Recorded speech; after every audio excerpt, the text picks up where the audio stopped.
Assalamualaikum warahmatullahi wabarakatuh. Gimana kabarnya nih teman-teman semuanya?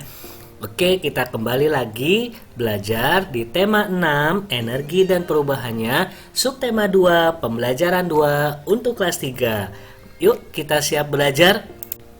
Energi gerak dibutuhkan kita melakukan aktivitas ya teman-teman ya. Jadi energi gerak tubuh berasal dari energi kimia pada makanan. Tubuh yang selalu digerakkan secara teratur akan terjaga kesehatannya teman-teman. Jadi teman-teman harus rajin untuk berolahraga. Karena apa? Agar tubuh kita tetap terjaga kesehatannya. Nah, di sini Siti melakukan ini permainan bola ya, senam menggunakan bola. Nah, cara melakukannya bagaimana? Yang pertama, peganglah bola dengan tangan kanan. Lalu yang kedua, bergerak berjalan 2 langkah. Dan yang ketiga, liukkan badan sambil mengayunkan bola. Nah, tapi setelah selesai latihan, teman-teman jangan lupa ini untuk lakukan pendinginan. Jadi, di sini bisa teman-teman lakukan seperti pada gambar di mana bola digunakan untuk melakukan senam irama. Setelah melakukan kegiatan jasmani atau berolahraga, badan kita akan terasa lelah ya pastinya ya teman-teman ya. Energi perlu dikembalikan lagi. Istirahat sejenak dan minum air dapat menyegarkan kembali tubuh kita. Jadi kalau misalkan habis olahraga, teman-teman bisa istirahat dulu atau juga bisa meminum air putih. Nah, perubahan energi bukan hanya terjadi di dalam tubuh manusia ya teman-teman ya. Perubahan energi dapat dilihat dari peralatan yang akan kita gunakan sehari-hari. Jadi, di sini contoh misalkan ada perubahan energi listrik menjadi energi panas. Teman-teman pasti sering melihat ya ibu ketika mensetrika baju, itu setrikanya awalnya kan tidak terasa panas ya, namun setelah dihubungkan dengan listrik, lama-kelamaan setrika itu akan menjadi panas. Nah, di sini saat kabel setrika diberi aliran listrik, seketika itu energi listrik berubah menjadi energi panas. Terus ada juga contoh penanak nasi ya. Nah, di sini juga terjadi perubahan listrik menjadi energi panas. Bisa peristiwa yang sama juga terjadi pada peralatan kompor listrik juga bisa. Jadi semua peralatan listrik yang bisa menghasilkan energi panas seperti setrika baju, magicom atau penanak nasi dan juga kompor listrik itu sumber energinya dari listrik yang nantinya akan menghasilkan energi panas. Nah, kalau yang tadi perubahan energi listrik menjadi energi panas, nah sekarang yaitu ada perubahan energi listrik menjadi energi gerak. Teman-teman pasti pernah melihat ya kipas angin ataupun blender yang kita pakai. Nah, di sini terjadi perubahan energi di mana energi listrik menjadi gerak. Kipas angin setelah kita sambungkan ke listrik sehingga kipas angin itu akan berputar, itu akan menghasilkan gerak pada kipas angin tersebut. Atau misalkan blender. Saat kita akan membuat jus ataupun apapun, ketika blender itu dihubungkan dengan aliran listrik, maka blender itu akan bergerak sehingga bisa membuat jus atau menghasilkan sesuatu. Nah, teman-teman, ternyata di rumah juga bisa ada beberapa alat-alat yang bisa melakukan energi listrik menjadi energi gerak. Perubahan selanjutnya yaitu perubahan energi kimia menjadi energi panas. Contoh perubahan energi kimia menjadi energi panas dapat dilihat pada kompor minyak. Ya, kemarin waktu PB1 kita sudah belajar PB2 yaitu mengenai kompor minyak dan gas. Energi kimia lainnya adalah gas. Gas dapat digunakan untuk menyalakan kompor. Jadi pada gas dan pada minyak tanah itu terjadi energi kimia menjadi energi panas. Perubahan energi gerak menjadi energi bunyi juga ada ya teman-teman ya. Contohnya misalkan perubahan energi gerak menjadi energi bunyi. Misalkan seorang pemain drum memainkan alat musik drumnya.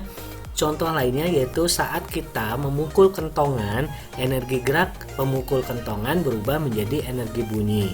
Pernah melihat ya teman-teman mungkin pemain drum di mana seorang pemain memukulkan drumnya sehingga dia menjadikan energi gerak dari si pemain menjadi energi bunyi.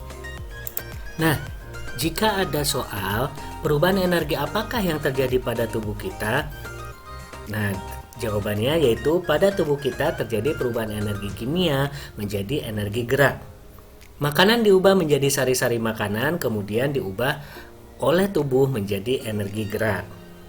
Pertanyaan kedua, jelaskan contoh perubahan energi listrik menjadi energi panas. Jawabannya yaitu beberapa energi listrik menjadi energi panas, misalkan pada setrika listrik, penanak nasi, dan juga kompor listrik.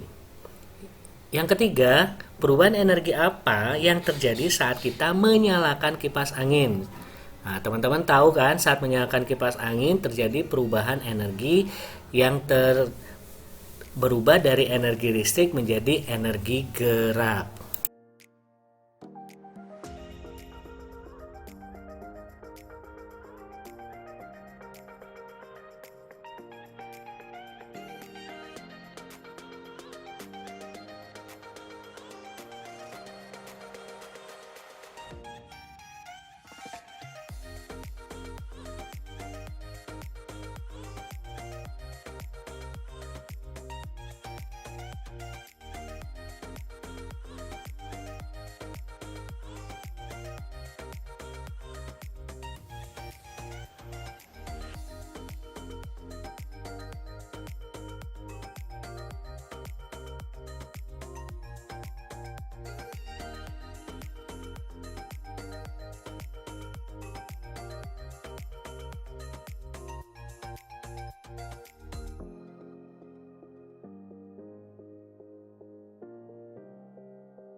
Soal yang keempat, berikan contoh perubahan energi kimia menjadi energi gerak.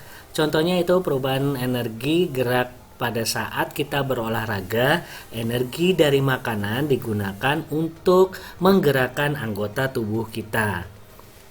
Pertanyaan yang kelima, saat temanmu memainkan rebana, perubahan energi apa yang terjadi? Yaitu pada saat memainkan rebana terjadi perubahan energi gerak dari tangan menjadi bunyi pada rebana. Teman-teman, Allah Subhanahu wa Ta'ala itu adalah Maha Pengasih dan lagi Maha Penyayang. Karena kasih sayangnya kita semua dapat hidup. Energi adalah nikmat Allah yang berguna bagi kelangsungan hidup. Semua orang berhak memanfaatkan energi yang sudah dianugerahkannya. Kita berhak menggunakan energi tersebut, tetapi kita juga memiliki kewajiban terhadap energi. Kita wajib menggunakan energi dengan bijak. Energi di dalam tubuh harus digunakan untuk sesuatu yang baik dan bermanfaat. Contoh seorang guru, ia mengeluarkan energinya untuk mengajar. Ia curahkan tenaga agar murid-muridnya menjadi cerdas dan terampil. Guru berharap kelak murid-muridnya menjadi orang yang berguna bagi orang tua, bangsa, juga agama. Demikian juga pada seorang petani, ia menggarap sawahnya dengan sekuat tenaganya, energinya digunakan untuk mencangkul dan menanam padi di sawah. Di bawah terik matahari yang menyengat, dia tetap bekerja. Petani berharap sawah yang digarapnya akan menghasilkan padi yang bagus. Banyak orang membutuhkan padi dan untuk kebutuhan hidupnya. Padi digiling menjadi beras, beras dimasak lalu dimakan. Menggunakan energi untuk hal yang berguna merupakan suatu kewajiban. Jangan menggunakan energi untuk hal yang tidak berguna. Misalnya, tenaga seseorang yang kuat digunakan untuk berkelahi. Ini yang tidak boleh ya teman-teman ya.